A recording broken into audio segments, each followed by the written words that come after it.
click below to watch the original sins video.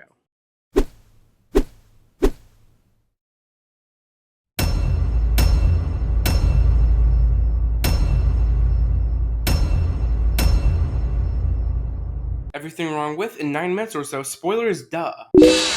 Asshole treasure hunters celebrate before actually opening the safe. Just finding the safe is still a huge achievement for them, which totally warrants a celebration.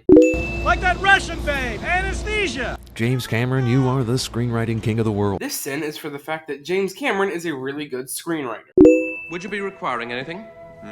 I'm rich and always disinterested in anything and anyone below me. This isn't Cal being disinterested in anything below him. This is him being preoccupied. Picasso?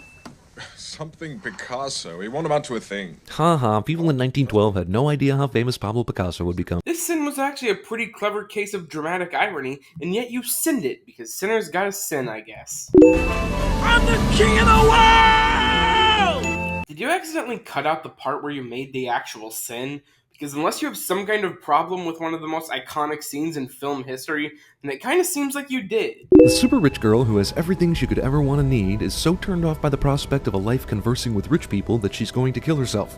This is like the original first world problem right here. Yes. A suicidal person not thinking through the reason they're committing suicide is definitely a sin, and certainly not something that happens in real life. It's interesting.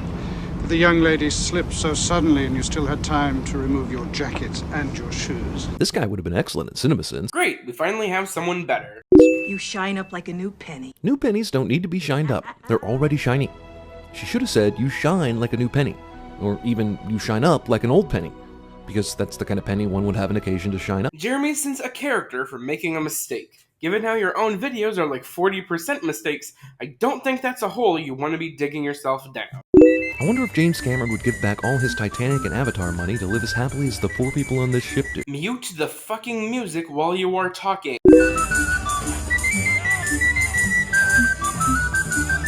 That's disgusting! What did I literally just say? It was the most erotic moment of my life. Ew. The delivery of that ew gave me a good laugh, so I'll take a sin off. Money shot. Wait, what position were they in for Rose's hand to slap the back and top of the windshield, but neither of their bodies were visible? Would you like a fucking diagram? Did he just put that 56-carat diamond in Jack's pocket without Jack noticing? Would that even be possible? I mean, slip a piece of paper in, sure. Maybe a peanut or something, but a humongous piece of heavy jewelry on an equally heavy-looking chain? Jack is clearly extremely preoccupied right now, so I have no doubt that this probably would have slipped his mind. Old Rose repeatedly remembers things to which she was not a witness. Just because we're shown this scene doesn't mean Rose was telling the people about it. Also, the presence of Victor Garber here as the designer of the Titanic reminded me of this joke from Legends of Tomorrow. North Atlantic Ocean, April 1912. I heard the Titanic had amazing food. Absolutely not. I refuse to set foot on the Titanic. Whoever built that ship ought to be shot. Anyways... This isn't a sin, I just wanted to bring that up. Try a couple practice swings over there. Are you f***ing kidding me, dude? This isn't a situation where a couple practice hacks are gonna make any difference. Maybe, just maybe, Jack wants to make sure that Rose doesn't cut his fucking hand off. The former world has passed away. Instead of comforting these other religious people in their final moments, this clergy is quoting end-of-days scriptures from the book of Revelation. Why do you keep playing music over yourself talking? It's like you're not even listening to me. Jack! This is where we first met. Just like a clingy girlfriend to get all nostalgic during a life-and-death situation. I mean, in your Over the Hedge video, I complained about the random-ass music that had been superimposed over the clips of the movie, which this commentator thinks was done to get around copyright, but this is on a whole other level because it actively distracts me from what you're saying. Keep swimming. No one except Jack saw this huge thing floating around. Just because Jack and Rose were the only ones who were able to get to it, that doesn't mean they were the only ones who saw it. And he put a pistol in his mouth that year.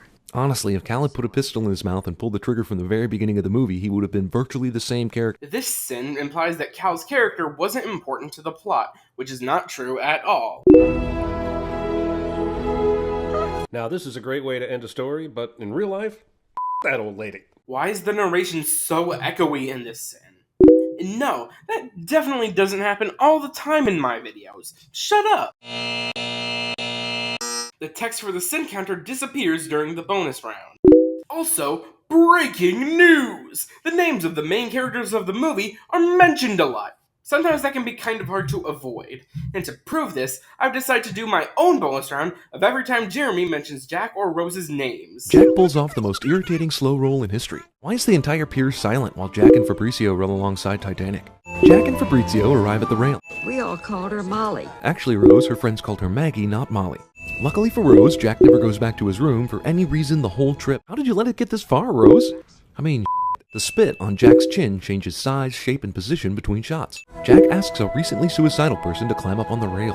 Wait, what position were they in for Rose's hand to slap the back and top of the windshield? These people only died because Jack and Rose were dying to Did he just put that 56-carat diamond in Jack's pocket without Jack noticing? Old Rose repeatedly remembers things to which she was not a witness. The details of Jack and Rose's miraculous escape are not important. Just in case you weren't already rooting for Jack and Rose, let's have them also rescue a child at the last minute. No one except Jack saw this huge thing floating around? Yeah, Jack, you should probably only try getting on this giant wooden panel once. Yeah, after the hot sex with Jack, and considering the current situation, she has plenty of frozen embryos. All of which suggests there might be at least a few non-Jack people in her 101-year life that might be important enough to her too, right? Why is everyone clapping? Were they personally affected by Rose and Jack's romance to the point that their reunion is an event? It was the most erotic moment of my life.